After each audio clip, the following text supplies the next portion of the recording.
गांधी जी जैसा तरीके से वोट के लिए सबको हाथ में वोटर पावर दे रहा है कि हमारा नाम वोटर लिस्ट में रहना जरूरी है। लेकिन आप ये चाहता है कोई आदमी लोग को हटाने का, लेकिन राहुल गांधी इसको रोकने के लिए प्रयास किया, लड़ाई चालू किया। हम लोग उन लड़ाई का साथ। अंत में हम आप लोग को पास एक ही बात करूंगा, राजीव गांधी कौन आदमी था? राजीव गांधी आज जो हिंदुस्तान आप लोग देख रहा है, ये हिंदुस्तान कौन स्टार्ट किया, शुरू किया? शुरुआत कब से हुआ? पंडित जवाहरलाल नेहरू जो प्राइम मिनिस्टर, इंदिरा जी के समय में, लाल बहादुर शास्त्री के समय में, राजीव गांधी के समय में, राजीव गांधी ने क्या किया? आप देखिए आपका पॉकेट में तो फोन है कि ना है? तो सबको हाथ में तो पॉकेट है, पॉकेट में तो फोन है। कौन ये फोन देने का लिए प्रयास किया? कौन दिया? कौन बंदोबस्त किया? वो कम्युनिकेशन का जो रेवोल्यूशन है, कम्युनिकेशन का जो रेवोल्यूशन है, कौन बनाया? राजीव गांधी बनाया। आज आपका पॉकेट में टेलीफोन है, अब मालूम ही नहीं है राजीव गांधी इसको ये मौका हमको दिया, अब भूल गया। हिंदुस्तान के आम जनता बहुत लोग ने भूल गया कौन ने हमारा पॉकेट में टेलीफोन गुजारा। मैं एक दफे अमेरिका में था, तो वर्धमान से गलसी बोल के एक जाएगा रिमोट कॉर्नर में, वो मोबाइल में हमको अमेरिका से बात किया। कौन मौका दिया? राजीव गांधी दिया।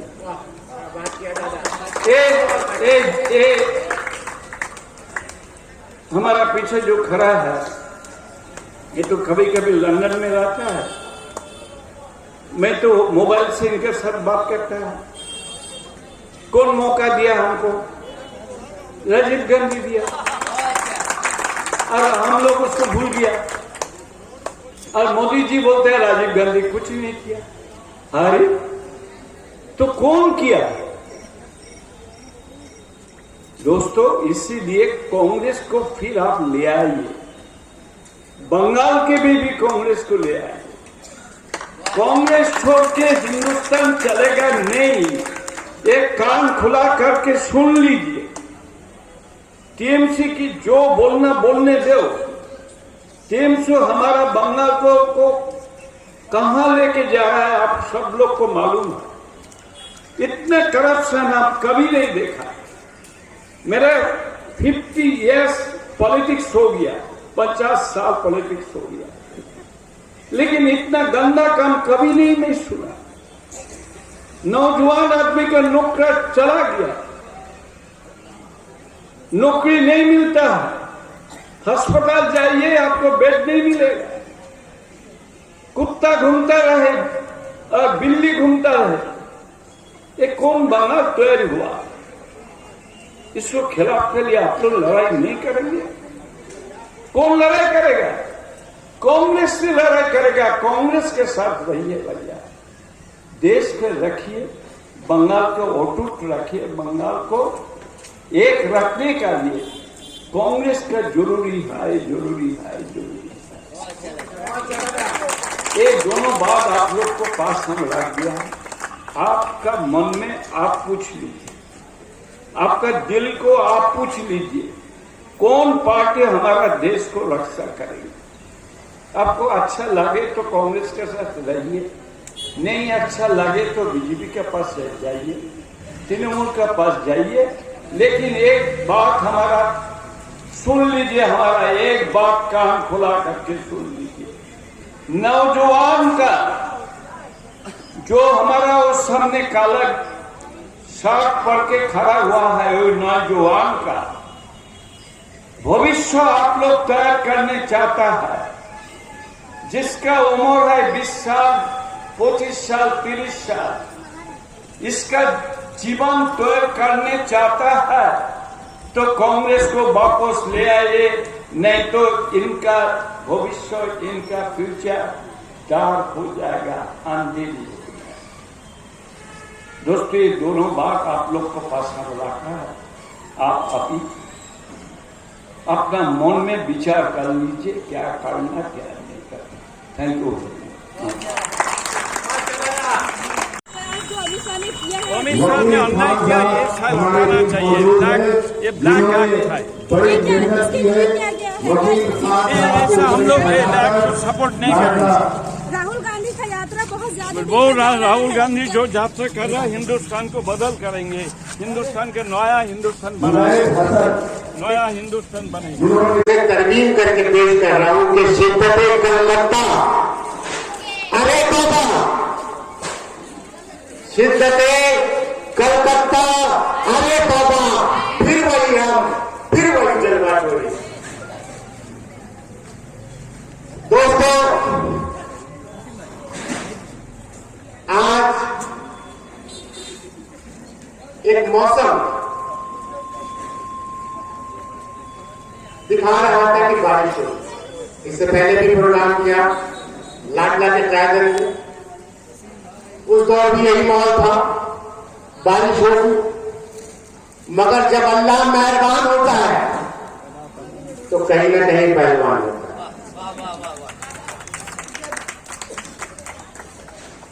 तो आप तमाम ने अच्छे अच्छे मुकर्रिर को सुना और बहुत खूबसूरत अंदाज से आपको बताया गया कि आपका हुकूक क्या है। जब इस मुल्क में आप पैदा होते हैं, जब आप इस जमीन पे आप आते हैं, बात पे गौर करिएगा, क्या कहना चाह रहा हूं, क्या आपका हुकूक क्या है।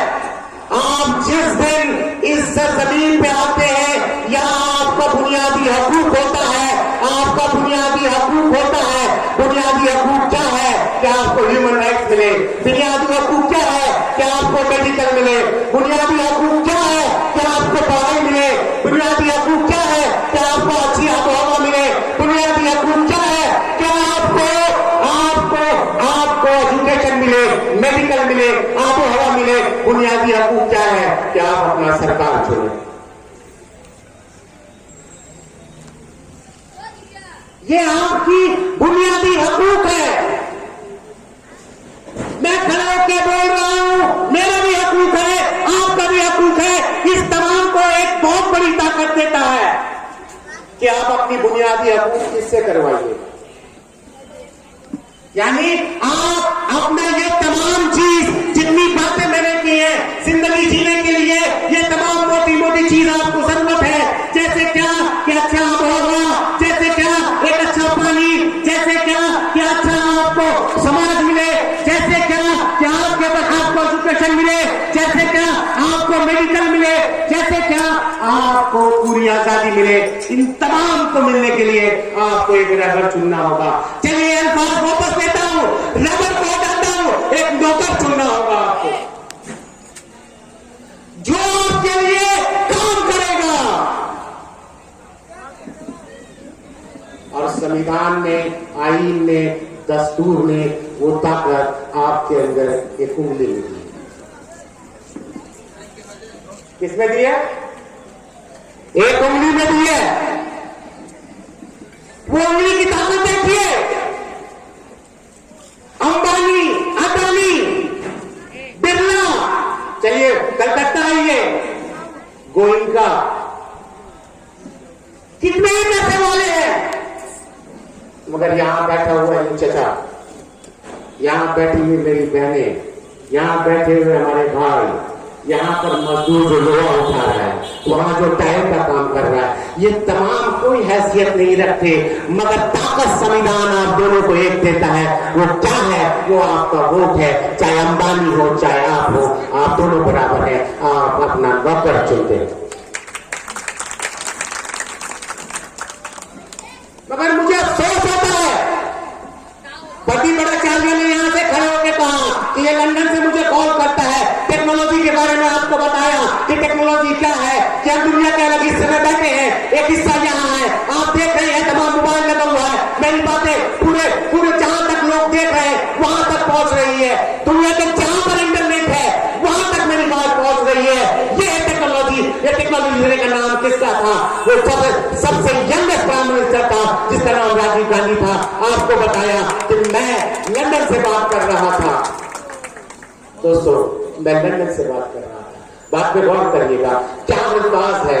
लंदन एक ऐसा मुल्क है, दुनिया का सबसे क्लीन जगह है। मैं आपको इसलिए बता रहा हूं, मेरे पास एक खूबसूरत सफर है, मगर वो बहुत खूबसूरत तब होता है जब मेरे पास एक शरीके हयात है, मेरे पास एक बच्चा है। वो दोनों ताकत मिलने के बाद मेरा घर और खूबसूरत हो जाता है। मेरे पास तमाम चीज है, तमाम सहूलत है, मगर मैं यहाँ आ रहा हूँ और जगह बोले में खड़े होकर आप तमाम का फिक्र कर रहा हूँ।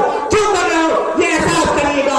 अगर आप सोचिए कि एक आदमी 25 साल से आपके साथ है, कितने ही दौलत बनाया होगा, कितने ही ऊपर नीचे किया होगा, वो तमाम का लिस्ट मैं यहाँ रखा हूँ। आपसे आपके रूबरू कराऊंगा, आपकी दिल की बातें आपके कान तक ले जाऊंगा, आपकी दिल की बातें आपके जबान तक ले जाऊंगा। और इंशाअल्लाह मैं ये कोशिश करूंगा कि कल आप तमाम बात करें और तमाम परेशानी आप खुद सॉल्व करें। सोचिए, फिर मैं लंदन में रहता हूं।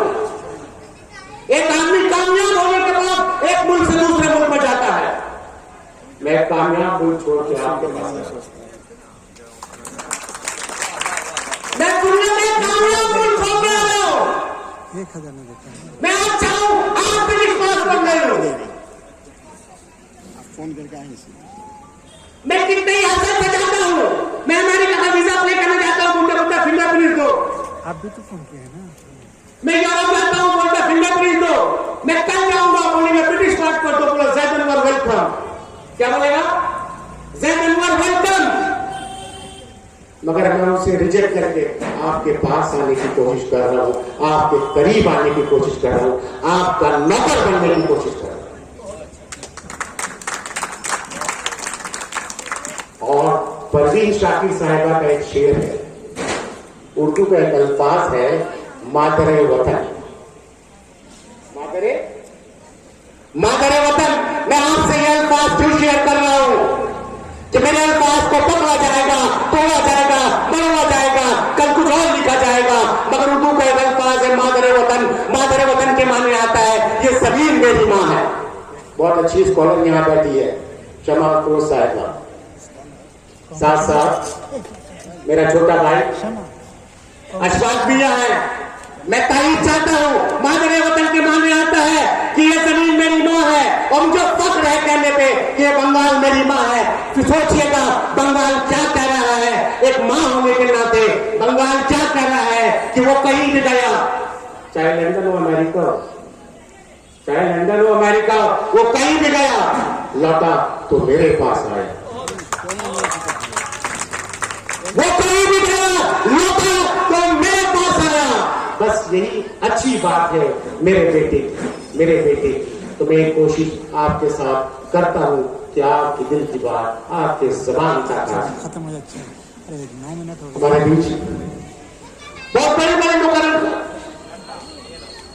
बैठे हैं। आप देख रहे होंगे 2 दिन से एक हुजूम। मैं बहुत जिम्मेदारी से बात कर रहा हूं। गुर्बत क्या है मैंने बहुत करीब से देखा है।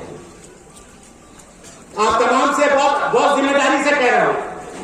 मैं एक 100 स्क्वायर फीट की जगह पे रहता था, मेरे वालिद नाबीना थे। मैं ये बताना चाहता हूं आपको, और मुझे फख्र है। क्या आप समझिए मैं किधर से आया, कहां पैदा हुआ, आज कहां अल्लाह ने दिया, फिर वापस आया। ये तमाम चीज सोचिएगा आपको। मेरे वालिद रतू सरकार में एक जगह है, आप रास्ता क्रॉस करिएगा, वहां मेरे वालिद रहते थे।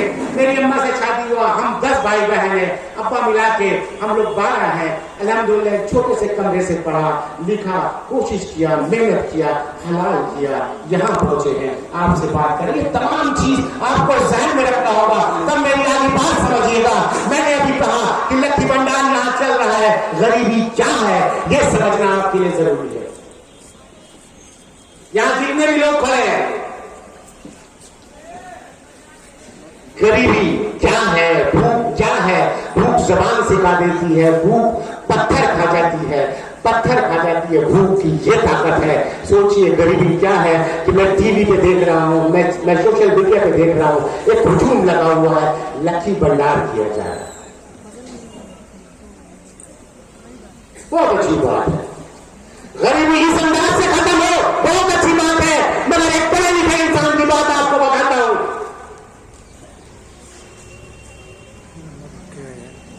क्यों पढ़ाई एक ऐसी ताकत है आपकी जिंदगी बदल देगी। हम अगर आपको मछली दे दे खाने के लिए, आज दे दे, कल दे दे, परसों हम नहीं देंगे। अगर मैं मछली पकड़ना सिखा दूं आपको, तब मैं एक अच्छा व्यापार। अगर मैं आपको मछली पकड़ना सिखा दूं, तब मैं एक अच्छा व्यापार हूं। अगर मैं आपको मछली पकड़ना सिखा दूं, तब मैं एक अच्छा नौकर हूं। अगर मैं आपको मछली पकड़ना सिखा दूं, तो मैं एक अच्छा सर्विस प्रोवाइडर हूं। ये तमाम बातें गरीबी को कहां लाके बेइज्जत करती है, मैं बता रहा हूं। आप सुनिएगा और समझिएगा हमारे इमोशन के साथ, हमारे रूह के साथ कैसे खेला जाता है। अल्फाज समझिएगा गरीबी क्या है। जब लोग आते हैं बेबस होके, जब एक आदमी उम्मीद देता है। मैंने एक प्रोफेसर से पूछा था कि उम्मीद का सबसे बड़ा अपोजिट वर्ड क्या होगा, बोला डिसअपॉइंटेड। मैंने बोला डिसअपॉइंटेड आंख कहां निकलती है, आंख। अगर मैंने किसी को धक्का दिया वो आंख दे देगा, बोला नहीं। बात सुनिए, बोला क्यों, बोला अगर आप उम्मीद दे दे कि कल सुबह तुम्हें मैं मिलूंगा और मैं तुम्हें 200 रुपया दूंगा। अख्तर भाई गौर करिएगा, अख्तर भाई गौर करिएगा, वकील साहब गौर करिएगा। क्या आप सुनिए कि जब मैंने एक बहुत बड़े स्कॉलर से पूछा मायूसी क्या है, आंख क्या है, उसने कहा कि कल सुबह मैं उम्मीद दे रहा हूं कि आपको 2000 रुपया दूंगा। वो आपके दरवाजे पहुंचा, गुर्बत में पहुंचा और आप जाके वहां ना बोल दिए, तो वो मायूसी पे आपको आ मिलेगी, आ मिलेगी, आ मिलेगी। बात वापस लेके आएंगे कि हम तमाम वहां पहुंचते हैं, हमारे भाई, हमारे मुआशरे की बहनें, माँ, बुजुर्ग तमाम पहुंचते हैं। पहुंचने के बाद लकी भंडार पे नाम रजिस्टर किया जाता है। बहुत जिम्मेदारी से कह रहा हूं, आपकी दिल की बात आपके जबान तक लाइए। अगर सच है तो कल सुबह बोलिएगा, सच है तो 10 बजे के बाद बोलिएगा, तुमने सच बोल के गया है। और इंशाअल्लाह इसके बाद कोई भी गलती करेगा, मैं यहां पर आदमी बैठाऊंगा, उनसे बात करिएगा। लोग आते हैं, लिखते हैं, पढ़ते हैं, काट देते हैं, सब कुछ देते हैं, बड़ा खुश होकर घर जाते हैं। एक महीना पैसा आता है 2000 रुपया, दूसरा महीना तो गुंडा पहुंचता हूं ये घर ऐसे। देखिए टेक्सटाइल देखिएगा, ऐसे पहुंचेगा, बोलेगा अब की जो महीना पैसा आएगा ना, ये पैसा लैंग्वेज मेरा ऐसा नहीं है, मगर उनका जबान इस तरह है कि आपको समझना होगा। ऐसे ही पहुंचेगा, पहुंचने का बाद बोलेगा अब की जो पैसा आएगा कितना आएगा, 2000, वो वाला तुम इसको दे दोगी। फिर तीसरा महीना होगा, चौथा महीना होगा, फिर पैसा ही नहीं आएगा।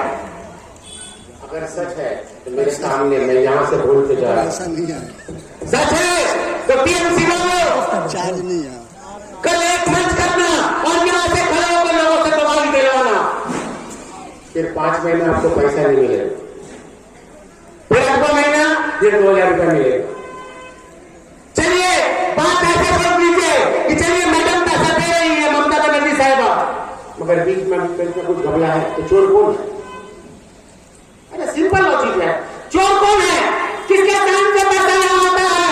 यह सवाल है जगन का और पूरे कांग्रेस आई का। सुनो मैं सरकार की क्या देखने, चोर कौन है? और आपको जिल्लत का एक उम्मीद देके मायूसी दिया जाता है आपके हाथ में, वो 2001 महीना मिलता है, मगर वही आप इनके इर्द गिर्द घूमे, आप इनके इर्द गिर्द घूमे तो आपका पैसा बराबर आता रहे गिने चुने लोगों को जो इर्द गिर्द घूमे। मगर बातें बहुत सी हैं, बैटरी कि द्वारे द्वारे सरकार, उसके लिए भी सेम काम, सेम फलसफा,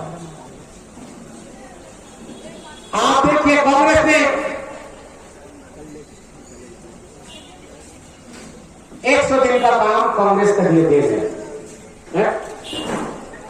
कांग्रेस का देश। और 100 दिन के लोग मेरे पास आते हैं, मुझसे बोलते हैं भैया हम लोग को बड़ा उम्मीद से जोड़ा गया था, जोड़ने के बाद भैया हम लोग से बहुत अच्छे से बातचीत हुआ, मगर हम लोग को पैसा 1 महीने मिलता, उसके बाद 8 महीना 9 महीना पैसा नहीं मिलता। पैसा कहां जाता? अब बोलता भैया वो 2-4 तो शहर लोग उन लोग को पैसा मिलता रहता है। ये अल्फाज उनका है, मेरा नहीं है। मैं आपके करीब जाने के लिए अल्फाज इस्तेमाल कर रहा हूं, क्या आपको समझ में आएगा?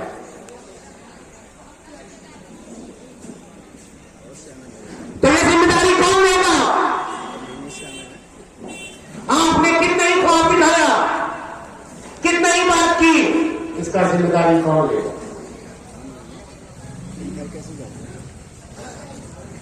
अब आइए और आगे बात लेकर चलिए।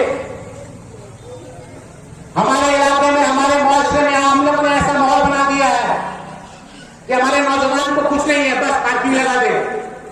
चलिए भाई, अल्लाह अगर रोजी वहां से भी देता, काम छोटा नहीं होता। मेरे जहन में काम छोटा नहीं है। क्यों? मैंने भी बहुत मेहनत किया, मैंने भी प्लेट उठाया, प्लेट रखा, एक क्वालिफाई किया, वहां से ऊपर गया, वहां से ऊपर गया। काम छोटा नहीं होता, मेहनत होता है। पार्किंग लगाया, पार्किंग को ऑर्गेनाइज करो। ऑर्गेनाइज से मुराद क्या है? लॉ के अंदर आओ? नहीं, लॉ के अंदर आपको आने नहीं देगा। देखेगा जहां जहां देखेगा दोस्त मीटिंग में नहीं आ रहा, खड़क से फोन मारेगी थाना में, इसको पार्टी में डिस्टर्ब करो, तो डिस्टर्ब करवाएगी। और डिस्टर्ब कराने के बाद फिर वही लड़का वहां पहुंचेगा, मैडम ऐसा बात है, ऐसा बात है। बोलेगा रुकिए, ठीक है तो कल से मीटिंग में आओ, बोल रहे हो। किसको बेवकूफ बनाया जाए? हमारे नौजवान को वहां तक रोका जाता है। और मैं कलकत्ता पुलिस को ऐसे कहना चाहता हूं, कोई भी पार्टी में अगर लीडर होगा तो कांग्रेस पार्टी बना देगा। सुरेंद्र सरकार की क्यादत में, संतोष कुमार पाठक की क्यादत में और भोला यादव की क्यादत में धरना देगा, अगर आप वोट क्या नहीं होगा।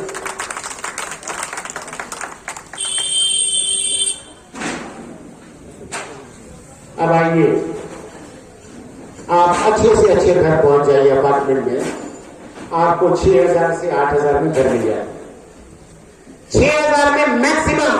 आज मार्केट रेट ये है 6,000 रुपए में आपको एक बेहतरीन घर मिल जाता है। अगर खुदा ना खास्ता आप मर जाए, अगर घर खरीदने के बाद आप लॉ के अंदर रहेंगे, कानून के अंदर रहेंगे, वो घर आपके बच्चों को मिलेगा, जो आप जिसको वारिस करेंगे उसको मिलेगा।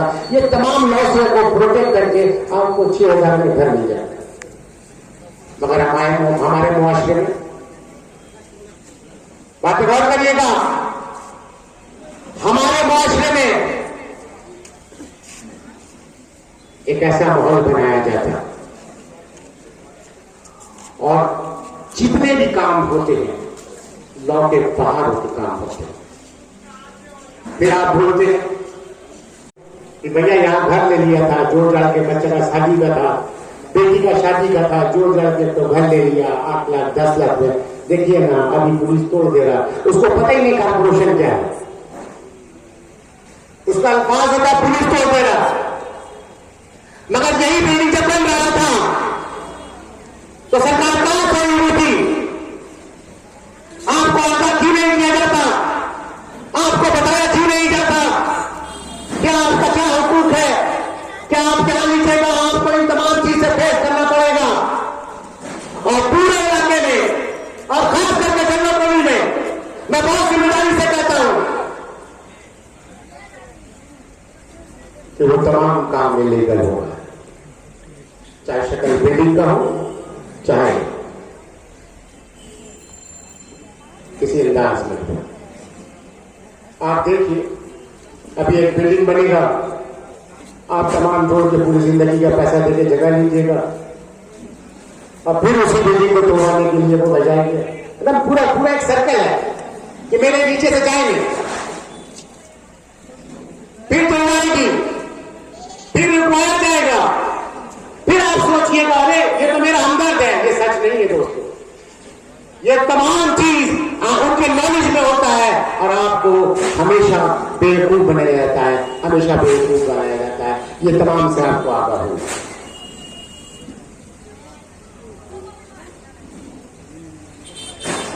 आपने आज मुआशरा ये हो गया है कि मैं सामने नहीं आऊंगा तो मैं अपने रिश्तेदार को सामने लाऊं।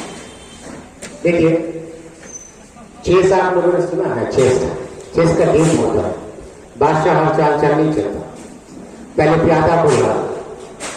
आज 144 का पूरा मुआशरा इसी तरह का हो चुका है। आप 144 में उठाइए, उंगली पे भी नहीं है, अगर 12 बिल्डिंग बन रहा है, 12 में 9 बिल्डिंग उनके रिश्तेदारों का है।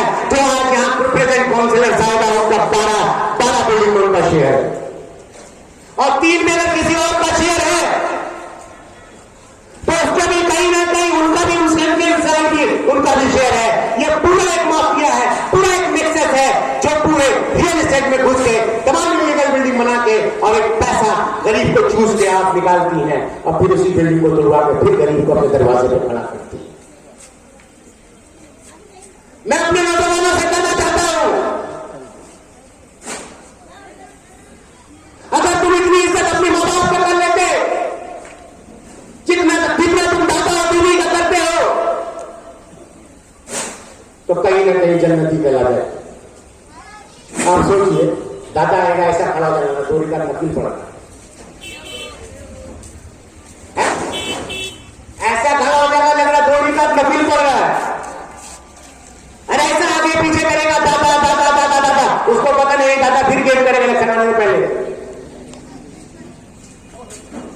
वो बच्चों को पता नहीं है, ऐसा करेगा, ऐसा पकड़ लेगा।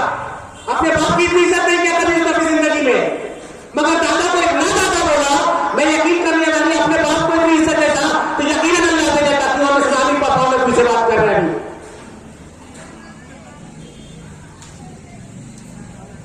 और वही दादा इलेक्शन आने के 6 महीने पहले से अपना तमाम वेपन बाहर निकालता है। पहला पुलिस,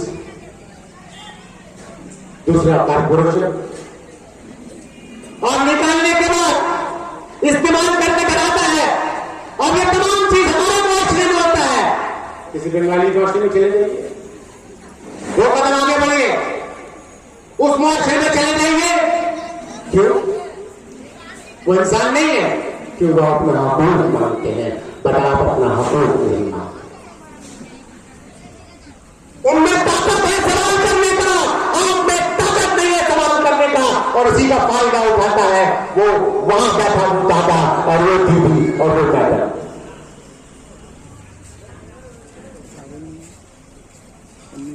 आज इलेक्शन आएगा, बहुत जल्द आपसे ऐसा रिलेशन डेवलप किया जाएगा कि आपसे उससे बेहतर इंसान आपके जिंदगी में आएंगे। बोला भाई, ऐसा इंसान आएगा कि वो बताएगा उससे बेहतर इंसान नहीं है। और इलाके के ऐसे ऐसे लोगों को चुन के लाके बैठाएगा जो चचा को इलेक्शन के बाद पूरा ढील दे देगा। इलेक्शन से पहले दानी वाला खोजेगा, हाजी कौन है उसको खोजेगा, इमाम कौन है उनको खोजेगा, उमरा करके कौन है उनको खोजेगा, इलाके के शरीफ लोग को खोजेगा, लाके स्टेज में बैठाएगा, चचा अंकल भतीजा बोल के बैठाएगा।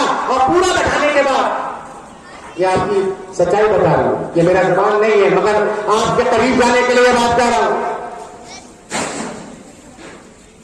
और आपको पूरा लुभाने के लिए तमाम वेपन को इस्तेमाल किया जाएगा, तमाम औजारों को बैठा कर इस्तेमाल किया जाएगा कि उनका चेहरा ऐसा नहीं है, उनका चेहरा है चोर, चंडाल है, गुंडा है, उसके वो चेहरा इस्तेमाल नहीं करेंगे। वो तमाम अपने इलाके के शरीफ लोगों को यहाँ बैठा के और बोलेंगे ये तमाम चचा हम लोगों के साथ है और आपसे हम राज बनेंगे। और जैसे ही इलेक्शन खत्म होगा, दूर से देखने का चचा आ रहे बोलेगा भाजपा चचा आ रहे, नहीं मिलेंगे नहीं मिलेंगे नहीं मिलेंगे। इलेक्शन से पहले उनका दोस्त, उनका अपना चचा खाना, इलेक्शन का बाद पूरा परिणाम हो जाएगा। आप तमाम इस एक्सपीरियंस से गुजरे हैं। मैं आपको बहुत जिम्मेदारी से कहता हूं, अगर फ्री एंड फेयर इलेक्शन होता तो इंशाअल्लाह उसने 2 मारा था, मैंने 1 मारा था, मगर सॉलिड मारा था।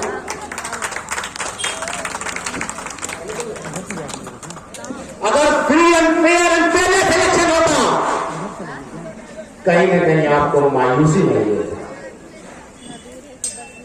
पहले लड़ा था सीखने के लिए, अब हम तमाम के क़यादत में एक कोशिश करेंगे। अगर लड़ने के लिए जिम्मेदारी दिया कांग्रेस पार्टी तो अगर लड़ेंगे तो जीतने के लिए लड़ेंगे। दोस्तों, वक्त अपने आखिरी मरहले पे है। मैं अपनी बात यहां खत्म करता हूं और आप तमाम का बहुत बहुत शुक्रिया जिस अंदाज से आता है। प्रधानमंत्री क्या ऑर्गेनाइज कर जो तमाम चीज जो इंफ्रास्ट्रक्चर तैयार किया था कांग्रेस ने रिबन काट एक सोच जो होता है, एक बुनियाद जो होता है, मनमोहन सिंह ने अपने एक सोच रखा था, वो तमाम चीजें को एक केक मिला, उस केक को वो काट दिया। इसे आप ये समझ ले कि काम कांग्रेस ने की थी, रिबन ये काट ली। ये मुल्क बन रहा था, आप इसको इस तरह सोचिए कि उस जमाने में हिंदुओं ने, मैं ये अल्फाज इस्तेमाल नहीं करना चाहता मगर आपको ये यकीन बता रहा हूँ, हिंदुओं ने दोनों हाथों से मुसलमानों को कहा कि आपसे हम गला लगाएंगे, और मुसलमानों ने इस मुल्क को, इस मिट्टी को चुना और इसी गंगे से, उसी जमने से वजू बना के नमाज पढ़ा और उन्हें कोई एतराज नहीं था जिसमें वो जाकर नहा के पाक होते थे। अब आते हैं कि वोट चोरी का दबाव ऐसा है कि सनातन, आप सोचिए दुनिया सेकुलर में इंडिया नंबर 1 था सेकुलरिज्म पे।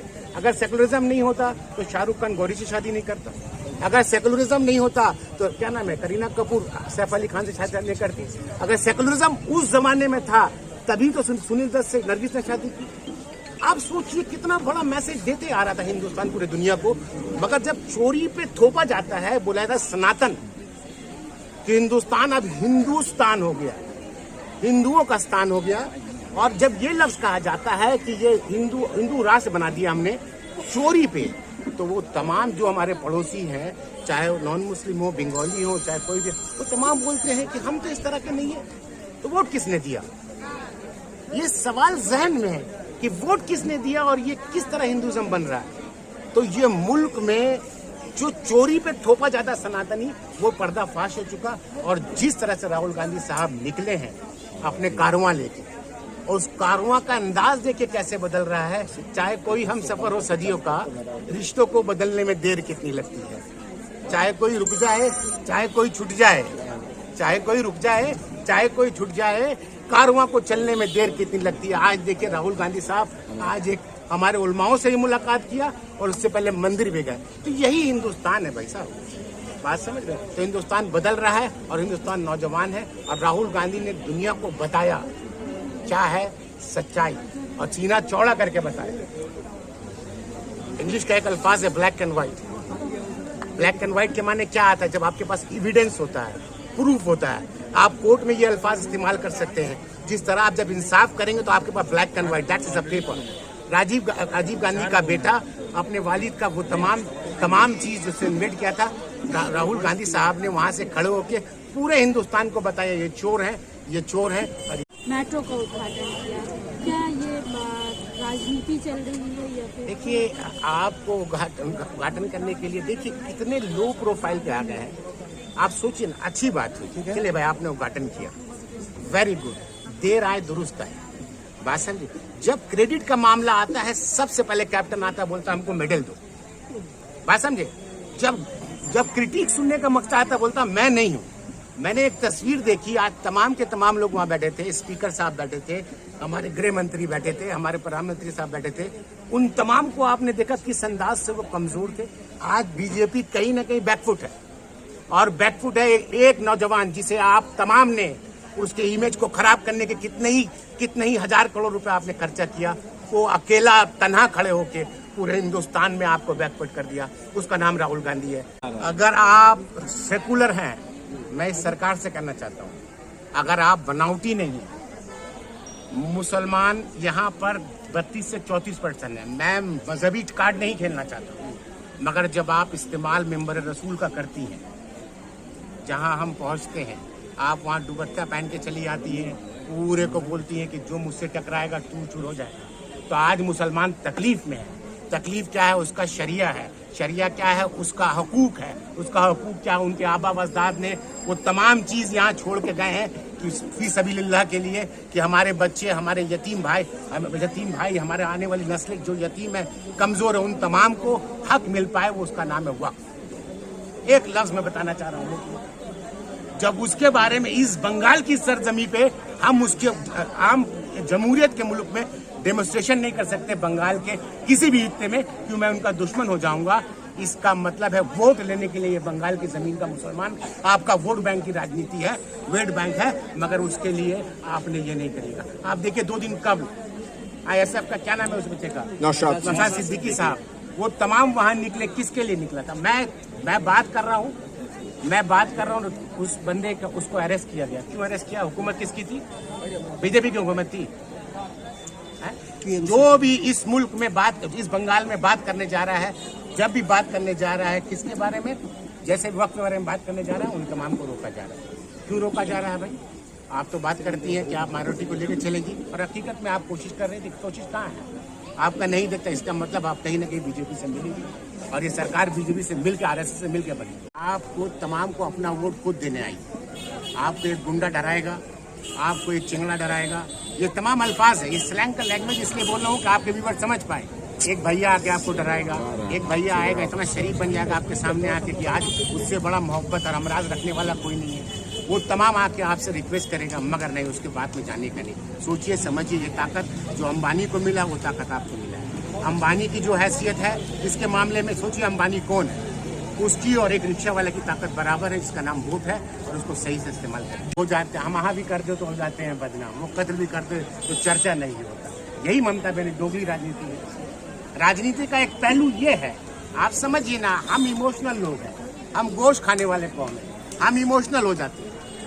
क्यों? किसी ने खड़े होकर बोला अस्सलाम वालेकुम, हम सब बेवकूफ़ बन जाते हैं। क्यों? एक नॉन मुस्लिम हमारे मजहब की सलाम करता है, हम लोग इमोशनल दो अल्फाज बोल देता है उर्दू का, हमें नहीं, ये गलत है। पहले समझिए कि आपका हुकूक आपको मिलता है। मैं मजहबी बात नहीं करना, मेरा दोस्त है विक्रम सिंह यहाँ मौजूद है। हम सेकुलर पार्टी है। हम तमाम जितने भी आर्टिकल बनाए, किसने बनाया था? नेहरू के दौर पे बना था, ये वल्लभ भाई पटेल बनाया था। आज आइए, आज हमारे जब नया एक्ट ऐड हुआ, किसमें ऐड हुआ? वक्फ में ऐड हुआ, वक्फ बिल में। आज क्यों जरूरत था? यानी जबरदस्ती का आपको मुसलमानों की तमाम चीज को आपको फिर बेचना है, और तमाम प्रॉपर्टी को बेचना है। जब एक्ट कांग्रेस ने बनाया था, कांग्रेस की तरह चलने देते। अब कितने ही चीज के आप क्रेडिट लेने आज पहुंचते हैं। ये जो दोगली राजनीति बंगाल और दिल्ली का मिलकर चल रहा है, ये तमाम मोदी और दीदी कहीं ना कहीं एक है, एक चेहरा है। सोच के देखिए क्या है, हम क्या इस्तेमाल करने वाली चीज है क्या? आप कभी गौर रखिए तो करिए, आप पढ़े लिखे लोग हैं, सोच के देखिए। माइनॉरिटी कहाँ जाके बैठा है? आपके पास ऐसा वीडियो आया है ना, आप डर जाइएगा। और वोट लेने टाइम तो वही मैडम, क्या नाम था, जोली बोस, आमा के हो चाय, कलकत्ता पुलिस का मौका हो गया क्या? मेरा आवाज जाके बोलिएगा। जैद अनवर बोला है कलकत्ता पुलिस 2 दिन में लोग को सीधा कर देगा। कलकत्ता पुलिस ऐसा है, मगर कहीं ना कहीं बांधा हुआ है। ये जो दोगली राजनीति होती है ना, आला माचे एव आचे, 2 सेकंड में कलकत्ता पुलिस हेरेस घुसेगा, लेके मारते हुए लेके जाएगा। ये कलकत्ता पुलिस है, इससे बड़ा से बड़ा गुंडा को देखा है कलकत्ता पुलिस। ये सब बेवकूफ नहीं बनाइए, ये राजनीति नहीं खेलिए। ये जो बता रहे ना हमारा किच्छु करते पारो, पाथर पड़े देवे, ये मोरे देवे, এই সব মিথ্যা কথা। একটা তুমি দায়িত্ব, তুমি একটা এরিয়া কাউন্সিলর হয়ে তুমি এটা কথা বলবে, আর একটা এমএলএ হয়ে তুমি এটা কথা বলবে। তুমি কি করতে পারো? তুমি ভোট নেওয়ার জন্য তুমি সবাইকে, আমি বাংলা में इसलिए बोल रहे, the message should go to them। ये तमाम चीज उन तक पहुंचना चाहिए। सोचिए कितनी बनावटी बात है कि कलकत्ता पुलिस को रोका जा रहा है। पुलिस अपना काम करने मांग रही, वहां पर पुलिस को रोका जा रहा है। कौन लोग? वही टीएमसी के लोग रोके जा रहे हैं ना। पुलिस को तो वेपन बना के इस्तेमाल किया जा रहा है। तुम्हें এখন যাবে না, আমি যা বলবো हम लोग से सिखा रहा है। 2 मिनट में कलकत्ता पुलिस घुसेगा, मारते हुए लेके जाएगा। इसका नाम कलकत्ता पुलिस का। कलकत्ता पुलिस नौजवान नहीं है। कौन लोग हैं जो बाधा डाल रहे हैं? वहीं का एमएलए, वहीं का काउंसिलर। नहीं समझे? कहीं ना कहीं पुलिस को बांध दिया जाता है। आपने खुद अपने पाँव पे कुल्हाड़ी मारी। मैं एक जिम्मेदार इंसान की तरह बात कर रहा हूँ। आपके पास मौका है, 5 साल आपने एक गलती कर दी, संविधान ने आपको एक ताकत दी है, बदल दीजिए। अब तो बदलिए। आपके इलाके में अच्छे लोग हैं, बोलिए, पकड़िए, बोलिए कांग्रेस ज्वाइन करो, खड़ा हो, हम लोग वोट देंगे। अरे करके देंगे। शुभंकर सरकार तो बोला अच्छा आदमी आइए हम लोग के पास, और जैद अनवर यहाँ से खड़ा होकर बोल रहा है एज सेक्रेटरी आप काबिल है, हम लोग आपको देखेंगे। महाराष्ट्र में पीठ पे छुरी मारी, उसी आदमी को उसी को पीठ पे छुरी मारी। बिहार में बीजेपी ने नीतीश कुमार खत्म हो गया ना, अब नीतीश कुमार साहब नहीं आएंगे, खत्म हो गए, वैनिश हो गए। ये लास्ट टर्म का लास्ट। अब आने वाले हैं, अब सिंपल आने वाले तेजस्वी यादव, और यंग है, समझदार है, और जिस नस्ल से जिस सेंस ऑफ दैट, इसके फादर भी साथ रहेंगे, एक बुजुर्ग भी साथ रहेगा, बैक से गाइड करेगा, और बिहारी इनको दिल से पसंद करने लगे। क्यों? उन्होंने जब सरकार में आए थे, उस दौरान उन्होंने बहुत से लोगों को नौकरी दी। बिहार में बदलाव आएगा। हाँ, बदलाव राहुल गांधी से डर गए हैं कि बहुत सा माहौल बनेगा। कांग्रेस सत्ता पे आ रही है, और आप तमाम देखेंगे, और ये आज बीजेपी बैकफुट पे है, और कहीं न कहीं इलेक्शन कमीशन अगर कोई भी गलती करे तो इलेक्शन कमीशन को जवाब देना होगा, और हर आदमी जवाब मांगे। কংগ্রেস সরকার যেদিনকে ক্ষমতা আসে 1947 সালে ভারতবর্ষ যখন স্বাধীন হয়, আমাদের নেতা মোহনদাস করমচাঁদ গান্ধী, জওহরলাল নেহরুজি এবং মৌলানা আবুল কালাম আজাদ বি.আর. আম্বেদকরকে দায়িত্ব দিয়েছিলেন সংবিধান তৈরি করার। যে সংবিধানে সমস্ত নাগরিকের, ভারতবর্ষের সমস্ত নাগরিক, সেটা হিন্দু হোক, মুসলমান হোক, শিখ হোক বা খ্রিস্টান হোক, অন্য ধর্মের মানুষ হোক, সবার সমান অধিকার থাকবে, এবং সেখানে ধর্মের ভিত্তিতে কোনো ভাগ হবে না। কারোর অর্থনৈতিক মাপকাঠি যে কে বড় লোক, কে গরিব লোক, কে ফুটপাতবাসী, সেখানে কোনো ভাগ হবে না। প্রত্যেক নাগরিকের সমান অধিকার। আজকে যখন আমরা দেখছি যে ভারতবর্ষের নাগরিকের অধিকার হরণ করা হচ্ছে, তার কারণ ভারতবর্ষের নাগরিকরা আজকে তারা ভোট দিচ্ছে এক জায়গায়, ভোট পড়ে যাচ্ছে অন্য জায়গায়। সেই জায়গায় দাঁড়িয়ে আমাদের নেতা রাহুল গান্ধীজি আওয়াজ তুলেছেন যে ভোট চোর গদি চোর। কারণ তিনি, আপনারা দেখেছেন, 1 মাস আগে দিল্লি থেকে একটা প্রেস কনফারেন্স করে সমস্ত ডেটা দিয়ে দেখিয়েছেন যে কর্ণাটক, হরিয়ানা এবং মুম্বাই বা মহারাষ্ট্র, যেসব জায়গায় কংগ্রেসকে হারানো হয়েছে জোর করে, সাধারণ মানুষ কংগ্রেসের পক্ষে ভোট দিয়েছে, কিন্তু দেখা গেছে যে সেখানে এমন মানুষের ভোটাধিকার আছে বা এমন মানুষের নাম আছে ভোটার লিস্টে, তার কোনো অস্তিত্ব নেই। সেখানে যাওয়া হয়েছে, সেই ঠিকানা কেউ থাকে না। একটা বাড়িতে, একটা ঘরে মাত্র 80 জন থাকে, যেটা কোনো সময় সম্ভব না। তো সুতরাং রাহুল গান্ধী আওয়াজ তুলেছেন ভোট চোর গদি চোর। যারা সংবিধানকে অবমাননা করে, যারা মানুষের গণতান্ত্রিক অধিকার হরণ করে, তাদের ক্ষমতায় থাকার কোনো অধিকার নেই। এটাই আজকে আমাদের বার্তা।